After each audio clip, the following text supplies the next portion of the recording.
Alô, galera do terceiro ano, tudo bem?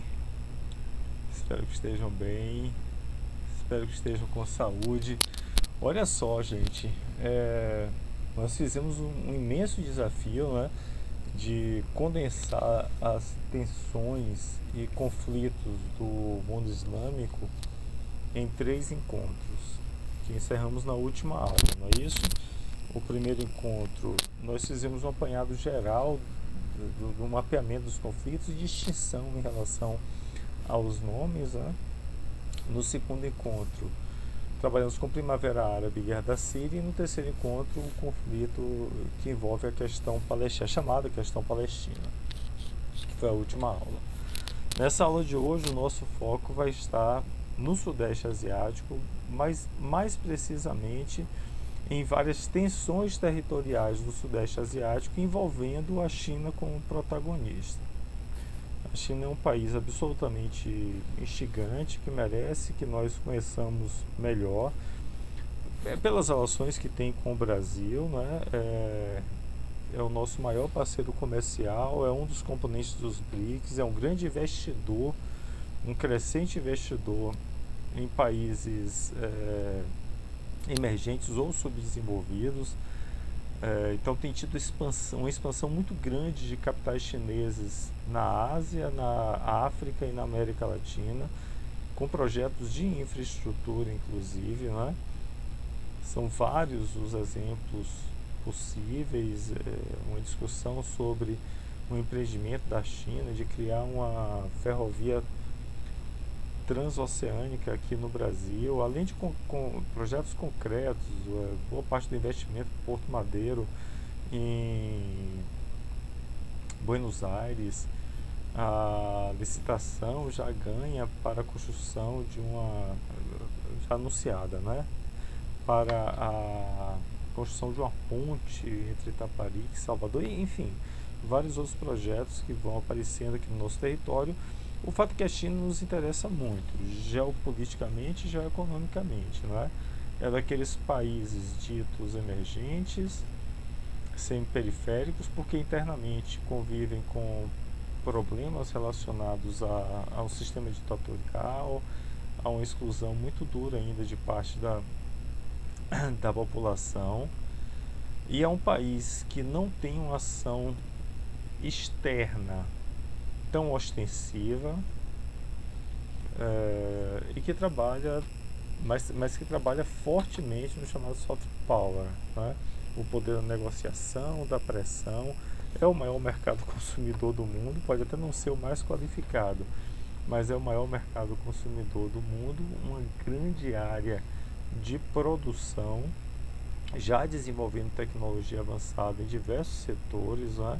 É bom lembrar que esse desenvolvimento da China está muito associado ao que aconteceu na década de 80, e nós vamos falar um pouco sobre isso hoje. E então é um país que nos interessa muito, por esses todos os motivos que eu relacionei aqui. Não obstante essa quase onipresença da China do ponto de vista econômico mundialmente, não é? Sendo de fato um dos protagonistas dessa nova ordem mundial, nova ordem econômica mundial, perspectiva inclusive de que o PIB chinês passe o PIB norte-americano nos próximos anos. Então, apesar de toda essa importância geopolítica que a China vai ganhando nos últimos anos, ela convive com algumas questões territoriais internas ainda irresolutas, né? E nós vamos conversar um pouco sobre isso nessa aula de hoje. Mapear pelo menos 4 dessas questões que tem inclusive tomado a mídia. Uma delas aparece aqui. Você percebe que nesse mapa que nós já estamos utilizando há algum tempo, né? E pontua alguns conflitos pelo mundo, muitos na África, alguns aqui no Kurdistão, Síria, o conflito do Afeganistão, entre Paquistão e Índia, coisas que nós já conversamos, né?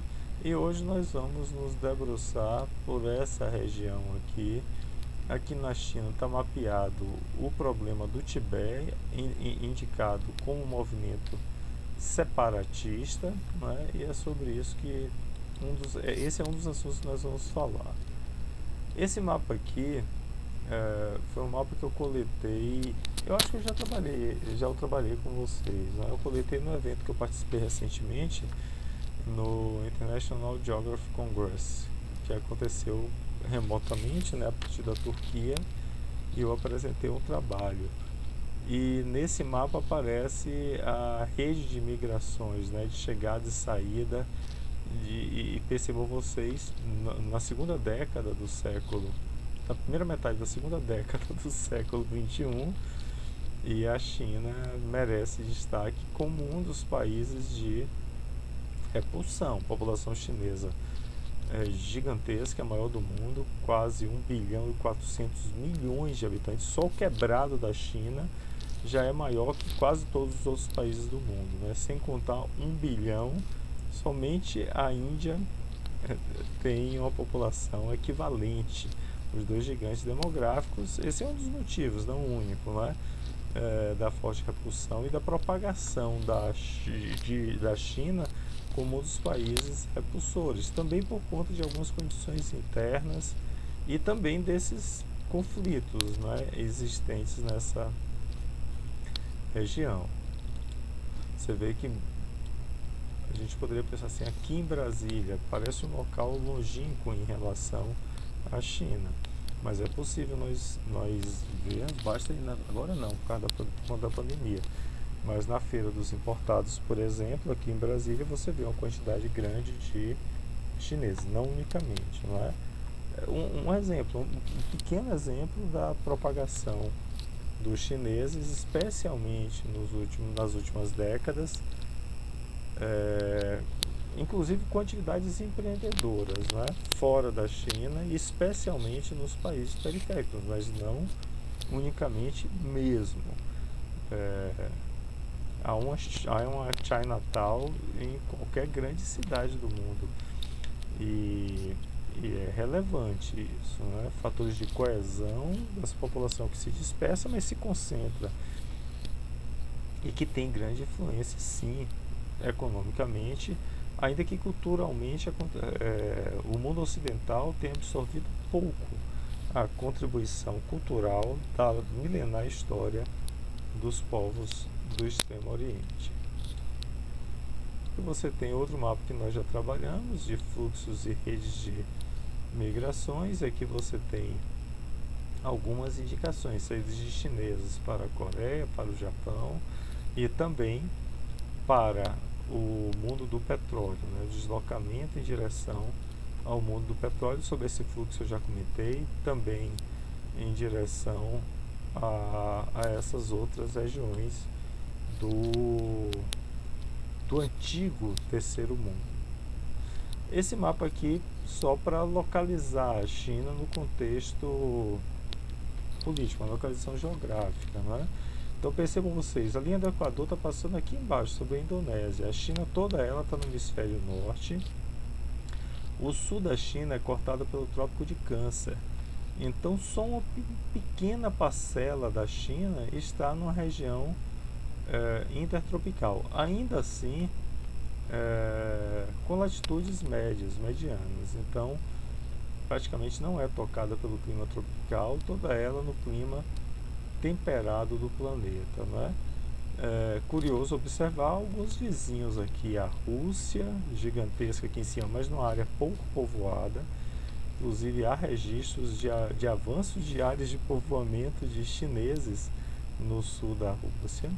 O Japão e as Coreias, a Coreia do Norte faz fronteira com a China, onde vocês estão vendo o mouse aqui, e acaba que a China é um país aliado importante ao regime de norte-coreano. Boa parte dos tigres todos os tigres e novos tigres asiáticos dispersos por esse sudeste asiático, bebendo da fonte do Japão, dos investimentos estrangeiros. A China não é um tigre asiático, viu? A China é chamada de dragão asiático. A ideia da analogia aos animais é da ferocidade com que eles avançam pelos mercados, nas economias mundiais, né? E aqui merece muita atenção a Índia, um gigante demográfico que faz uma fronteira com a China, né? Uma grande fronteira interrompida por outros pequenos países como Nepal e Butão, mas uma longa fronteira aqui com a China. Isso vai ser super importante para entender um dos conflitos que acontece aqui na região do Tibete.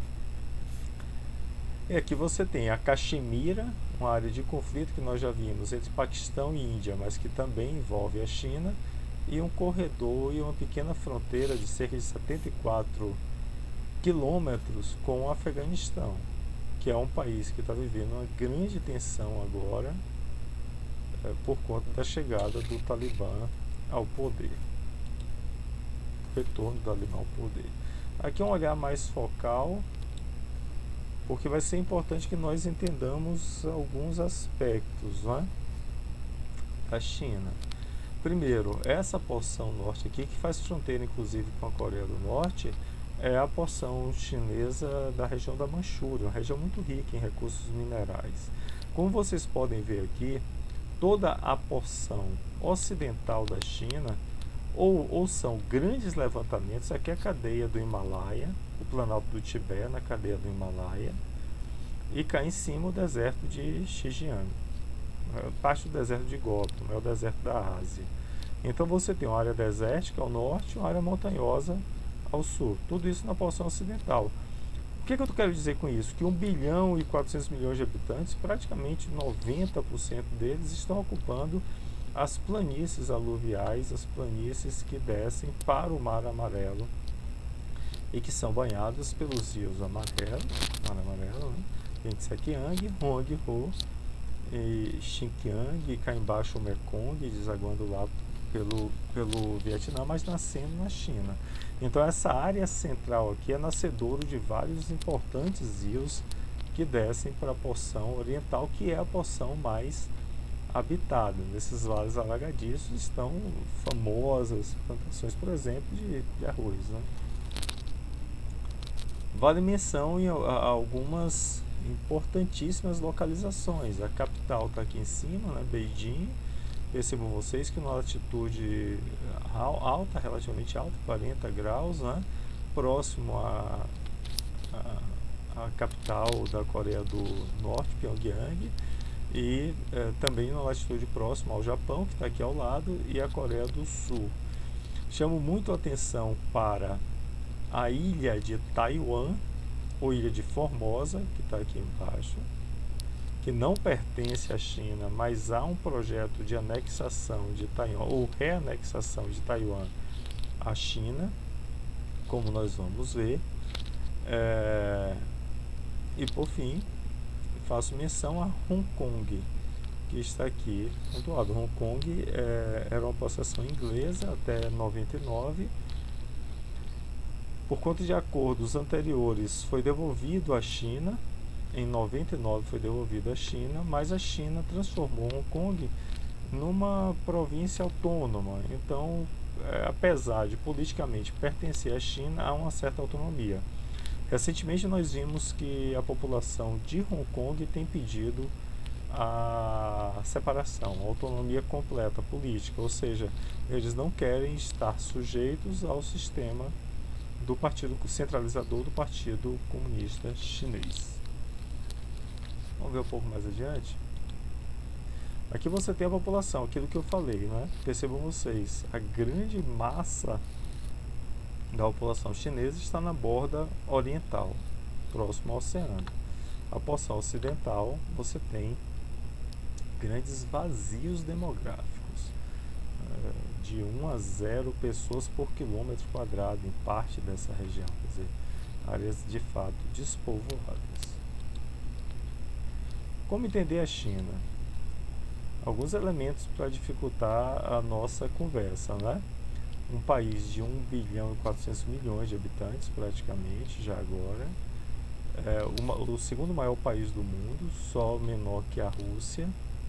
Um país com 2 sistemas. Essa situação aqui eles chamam de socialismo de mercado. O Marx deve estar se contorcendo todo na tumba, porque não existe socialismo de mercado, né? Quer dizer, existe nesse exemplo da China um sistema que é politicamente centralizador. O Partido Comunista Chinês exerce uma ditadura, porque é unipartidarismo, controle de manifestações e coisas que o valha, mas em alguns pontos específicos do território ele é aberto ao capitalismo.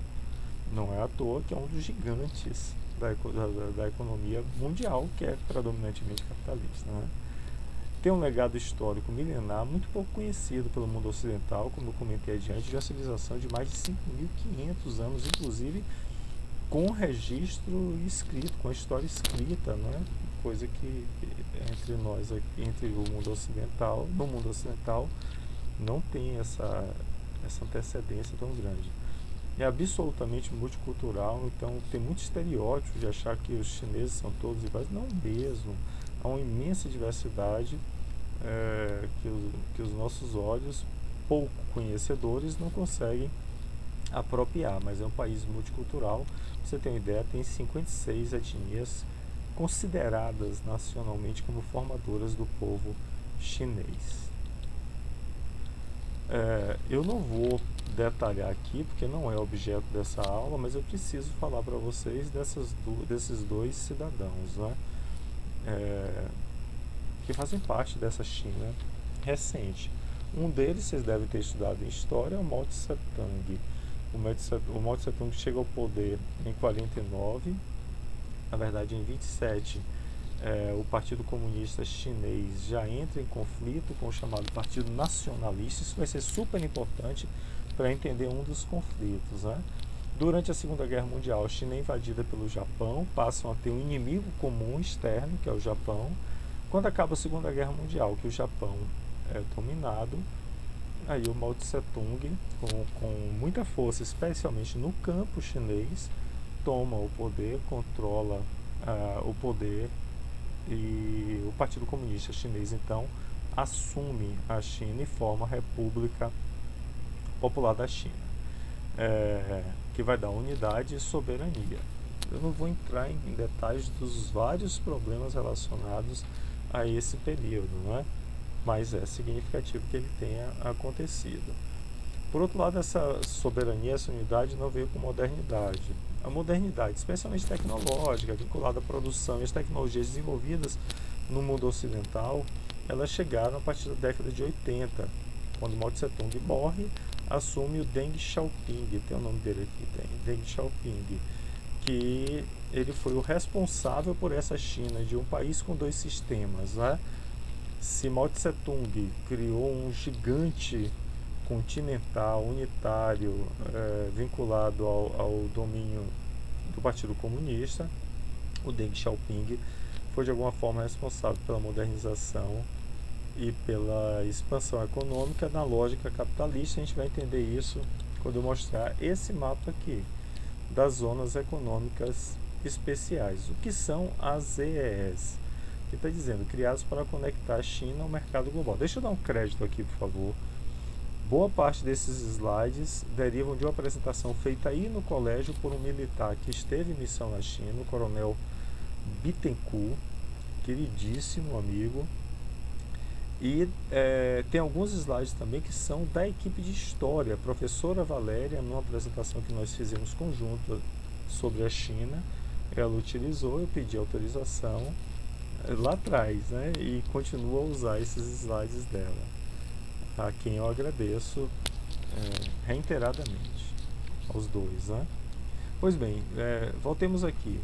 Então você tem as zonas econômicas especiais. Preste atenção nisso. No início da década de 80, então, o Deng Xiaoping, a partir inclusive do que estava acontecendo no Japão já 2 décadas antes, década de 60, e dos tigres asiáticos, né, que tinham se transformado em plataformas de exportação, recebido muito investimento de empresas externas para produzir a baixo custo, com mão de obra muito disciplinada, sistemas muito autoritários, né, e tinham se expandido economicamente, se transformado nesses abocanhadores de economia, daí tigres asiáticos, né, entrado com muita ferocidade no mundo. Quem são os tigres asiáticos? Coreia do Sul, Taiwan, Hong Kong, que está no interior da China, e Singapura, que é o principal porto mais movimentado do mundo, cidade-estado, aqui na ponta da Península Malaia. Pois bem, e a partir daí o Deng Xiaoping criou em 1980, presta atenção aqui, as 4 zonas econômicas especiais, que seriam inicialmente cidades, depois se transformaram em regiões, né, que estariam abertas ao capitalismo, a receber empresas e capitais exteriores, desde que também pudessem empregar chineses e criar um desenvolvimento econômico, se apropriar de tecnologias, né. Professor, qual é o interesse da empresa de fora ir para lá, para a China? Gente, era o interesse de abocanhar, de estar presente num lugar que tem matéria-prima, que tem mão de obra baratíssima, quase semi-escrava, e poderia, como veio se transformar, no maior mercado consumidor do planeta, somente isso, né? Inicialmente foram 4, e depois elas foram se propagando, como vocês podem ver, principalmente pela área costeira. Por um motivo óbvio, elas são também plataformas de exportação, de contato da China com o mercado global, né?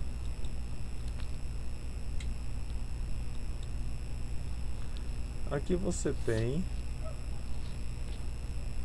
o mais extraordinário comércio exterior, infraestrutura, tecnologia, né? Quem ganha e quem perde. Então aqui você tem Estados Unidos, Japão, Leste, Oriente Médio, América Latina, BRICS, países que vendem para a China, mas também compram muito da China. É o motor da economia mundial. Isso aqui é o porto de Xangai, na China. Uma imagem, a economia fortemente containerizada, né? Os transportes, portos modernos, de grande fluidez, e revelam esse potencial. A China cresceu muito economicamente, tende a se transformar na maior economia do mundo, e com crescimento que vem da década de 80 para cá, a partir dessas zonas econômicas especiais, com forte expansão externa, a exemplo aqui da presença da China na África, né? Esses países que a China tem direitos minerais, sua exploração mineral, tem direito à exploração do óleo, do petróleo, né?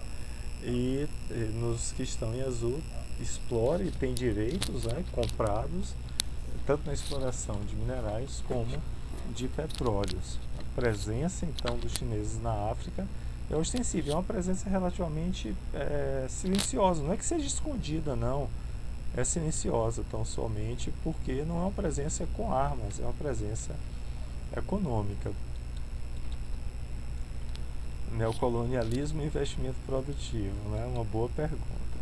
E aqui nós chegamos então no que me interessa para essa aula de hoje. Eu vou comentar cada uma delas aqui e depois eu coloco, cada um não, mas alguns que eu vou destacar, e depois eu vou trabalhar com o restante das imagens. Aqui está o crédito da professora Valéria, né? Esse evento que nós fizemos foi de 2018. A Guerra das Coreias, que acontece ali no limite com a China, né? E a China tem como aliado histórico a Coreia do Norte, tanto assim que acaba sendo um importante escudo de proteção ao sistema do Kim Jong-un. Invasão e recolonização do Tibete. Esse é um dos eventos que nos interessa, que eu vou comentar numa imagem que vem aqui adiante. Você vê que logo depois, em 49, Mao Tse Tung assume o poder, logo depois ao processo de invasão e recolonização do Tibete, anexação, invasão e anexação de parte da Caxemira em 62. Lembra que em 49, 47 para 49 a Índia ficou independente e começam as tensões na Caxemira, e nesse contexto a China abocanha um pedaço. O Vietnã, conflito por influência com a antiga União Soviética, nós não vamos tratar, o que parece uma relação jamais consolidada. Aqui importantíssimo, eu falei há pouco, né? Retomada de Macau e Hong Kong. Macau é uma cidade de ocupação portuguesa, fala-se português na China, em parte da China, na cidade de Macau, né? Que foi devolvida aos chineses em 97 e Hong Kong em 99. E ambas estavam vivendo sob um outro regime, imagine só, bem próximo ao mundo ocidental, ainda que ocupada por chineses, né? E que tiveram, de alguma forma, que se readaptar a esse sistema político. Em Macau, ao que parece, não houve tanta tensão, mas em Hong Kong a mídia tem noticiado regularmente movimentos de protestos da população de Hong Kong buscando autonomia. Então é um dos focos de tensão que merece o nosso olhar. Política de retomada de Taiwan, essa não foi concretizada. E conflitos territoriais com o Japão em andamento. Esses dois aqui eu vou colocar em mapas. Então eu vou colocar em mapas adiante a situação do Tibete, a situação de Taiwan e esses conflitos territoriais, não apenas com o Japão, mas os conflitos territoriais no Mar Amarelo, a oriente da China. Aqui está o primeiro, né, que eu falei. Então você tem a situação do Tibete, que você tem um protesto tibetano se imolando, né? Um protesto alucinado, tibetano se imolando. Essa imagem aqui é do ex-presidente dos Estados Unidos, o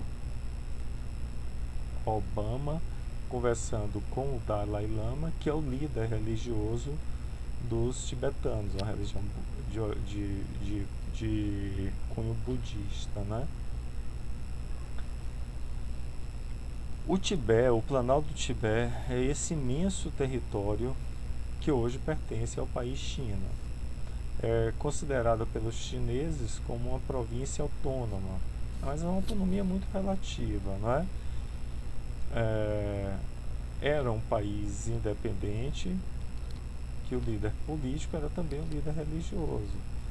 Era esse cidadão que ainda está vivo, na década de 50, né, o Dalai Lama. Essa aqui era a bandeira do Tibete. Tanto é que essa bandeira, como vocês podem ver, aparece nos protestos. Ela não deve ser mais utilizada, não pode ser mais utilizada, segundo o governo central da China. Aí você vai dizer, parei, professor, uma região montanhosa, para que a China ocupou o Planalto do Tibete? Por algumas questões. Primeiro, é um importante país tampão, que é o estado de tampão. O Tibete é uma área montanhosa, de difícil acesso, acaba formando uma barreira natural da China com possíveis inimigos futuros, como o gigante indiano. Então acaba sendo um estado tampão importante, uma barreira natural importante que a China interessa guardar a sua autonomia, não é? Outra coisa, nascente de importantes rios, como o rio Amarelo, o Huanghe-ho, que é o rio Amarelo, e o maior rio chinês, um dos maiores do mundo, o Yangtze-Kiang, certo? Então é o rio azul, né? Além disso, outros rios que descem para a Península Himalaia, os mais importantes, o rio Mekong. Percebam só que aqui também na região da Caxemira, cá ao norte, é a nascente, por exemplo, do rio Ganges, que passa pela capital da Índia, Nova Delhi. Então, é uma região importantíssima, né? O fato é que a China, a República Popular da China, ocupou o Tibete e não mais deu a independência. E aqueles que internamente conclamavam pela independência eram fortemente reprimidos. O Dalai Lama, por exemplo, ele não é bem quisto e não é permitida a presença dele dentro da China. Ele se refugiou na Índia, no vizinho a oeste, não é? E faz uma campanha mundial, só que é uma campanha que encontra até muita simpatia, mas quem é que vai se envolver numa guerra contra a Índia, contra a China, melhor dizendo, para defender o Tibete? Muito pouco provável que isso aconteça, né? Aqui tem uma outra área de tensão, como eu falei, um processo de defesa da China na sua porção. Essa área aqui é uma área de difícil controle, é uma área, boa parte dela desértica, né, mais rica em gás e petróleo. Mais uma vez é um deserto, então tem um estado tampão também. Como eu falei, essas duas áreas aqui são pouco povoadas, mas formam uma barreira natural, seja pela montanha, seja pelo deserto, que impedem ou protegem a área mais densamente ocupada da China. Nessa área você tem a antiga Rota da Seda, mas fala-se hoje com muita força, vocês vão ouvir isso em provas, né? Da nova Rota da Seda, uma circulação intermodal produzida com intermodal de transportes, né? Produzida pela China para acessar a Ásia interior, o Mar das Arábias e chegar na Europa. É a nova Rota da Seda, né? E também defesa. Lembra que aqui nessa região você tem vários conflitos, né? Como, por exemplo, o conflito entre a China e o Paquistão e as tensões no Afeganistão, para ficar entre esses. Então acaba que é um estado, o estado de Xinjiang, um estado de importância estratégica mantido pela China. Chegamos aqui no penúltimo foco de conflito nosso, que é a ilha de Taiwan. É um país independente, também chamado de China, é República da China. Olha só, tem duas Chinas no mundo? Sim, tem duas Chinas no mundo. A República Popular da China, que é a que a gente está falando até agora, e na ilha de Formosa, a China nacionalista, a República da China nacionalista. Parei, professor, explica isso. Quando Mao Tse-tung chegou ao poder, o partido que fazia oposição a ele, que tinha forte vínculo com o mundo ocidental, era o Kuomintang, que significa Partido Nacionalista. Eles foram expulsos da China continental e ocuparam a ilha de Taiwan. Não é à toa, eu estou falando de 49, né? Que logo depois essa ilha recebeu forte investimento de capital exterior norte-americano e japonês e se transformou em um dos tigres asiáticos. Como afronta também, não é? Em relação à República Popular da China. A China clama para si a reanexação de Taiwan, que não aceita a independência de Taiwan, indica que Taiwan faz parte do seu território, e Taiwan, do ponto de vista bélico, muito menos poderoso, se apoia nos aliados ocidentais, só que essa área aqui no Mar da China é uma área de forte tensão geopolítica. Não são poucos os movimentos militares do exército, da marinha chinesa, e por outro lado, há forças de defesa norte-americanas pipocando aqui pelo Sudeste Asiático, nessa área de forte tensão, não é? É claro que Taiwan é muito mais ocidentalizada do que a China, a República Popular da China. E aqui nós chegamos aos dois últimos slides para fecharmos essa nossa conversa, né? Que tem a ver com disputas territoriais. Guarda esse nome, isso vai estar na tua prova, né? Disputas territoriais por ilhas. São ilhéus, ilhotas, ilhas vulcânicas. Você vai assim, para que vai entrar num conflito por conta de uma ilha dessa? Você percebe que o Japão é um país arquipélago, poderosíssimo economicamente, não é? Ainda que militarmente já não seja tão forte, dado o impedimento de investir exército após a Segunda Guerra Mundial. Tem muito mais forças de defesa. E o arquipélago japonês, ele se distende até a proximidade do litoral chinês. E aí você tem um grande problema que o Brasil não conta com isso, não é? Que é a definição dos mares, das águas territoriais. Você lembra da Amazônia Azul? Você já ouviu falar da Amazônia Azul aqui no Brasil, não é? Amazônia Azul é o nome que a Marinha dá à extensão do mar territorial brasileiro, da zona econômica exclusiva e da extensão da plataforma continental, que tem inclusive um pleito do Brasil para que seja considerado como zona econômica exclusiva. Qual é a diferença aí, professor, entre zona econômica exclusiva e mar territorial? Isso daí é de um acordo do final do século XX, assinado por vários países da ONU, países que têm litoral, né? Definindo esse padrão mundial. Então, o mar territorial de 12 milhas náuticas a parte contínua a partir da praia, né? na qual nenhum navio estrangeiro pode entrar sem autorização do país. É território, no caso brasileiro, é como território terrestre, é como o espaço aéreo, não pode passar sem que nós autorizemos, não é? O mar territorial é assim. A extensão de 200 milhas náuticas forma a zona econômica exclusiva. As pessoas podem até passar, o barquinho com a bandeirinha do Japão pode passar, mas não pode explorar economicamente, a não ser que o Brasil conceda. Por exemplo, no caso do Brasil, mais de 90% do nosso petróleo é petróleo offshore. E a maior parte desse petróleo é explorado dessa zona econômica exclusiva, que só o Brasil pode explorar, ou o Brasil pode conceder a exploração a outra empresa de outro país. O Brasil, por exemplo, já fez leilão de campos de pré-sal dessa zona econômica exclusiva, não é? Bacana, professor. Por que você está falando do Brasil? Porque no caso do Brasil, o Brasil é soberano ali no Atlântico Sul, não é? Nesse caso aqui, percebam vocês que é um choque de litorais. Imagine só, Taiwan está muito próximo, o Japão também, Coreias, aqui você vai ter Filipinas aqui embaixo. E no meio dessa confusão toda, tem várias ilhas.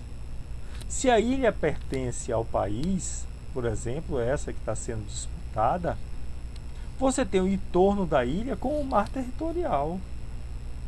Só que isso pode chocar com outros mares territoriais e vai causar uma série de tensões. Aqui, a disputa das águas territoriais do Mar do Sul da Índia, porque há muitos choques de interesse.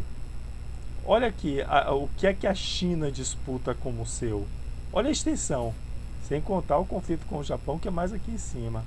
Olha como coincide, por exemplo, com o mar disputado pelo Vietnã e pelas Filipinas e pela Malásia, todos os tigres asiáticos, né? E aí, a quem pertence? Quem tem o direito e a exclusividade?